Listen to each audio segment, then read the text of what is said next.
নমস্কাৰ মোৰ প্ৰথমটো ভিডিঅ'লৈ আপোনালোক সকলোকে স্বাগতম জনাই যাত্ৰা আৰম্ভ কৰিছোঁ বৰদোৱালৈ পোনপ্ৰথমে আপোনালোক সকলোলৈকে অসমীয়া নৱবৰ্ষৰ লগতে বাপতি সাহোন ৰঙালী বিহুৰ আন্তৰিক শুভকামনা জনালোঁ।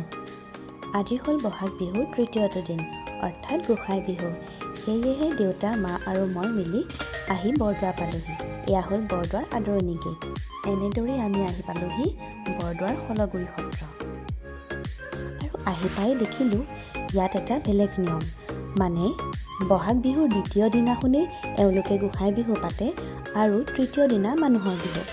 মানুহ বিহুৰ দিনা তেওঁলোকে হাতে হাতে হালধি লৈ ঘৰে ঘৰে হুঁচৰি গোৱাৰ দৰে ঘূৰে আৰু গাত বোকা ছটিয়াই সকলোৱে বোকা সানে। এইদৰে সকলোৱে ধেমালি কৰে। আহি পৰিৱেশটো দেখি বৰ ভাল লাগিল। ঢোল পেঁপা বজাই সকলোৱে নাচি ইমান আনন্দ উল্লাস দেখি মনটো ভাল লাগি গ'ল।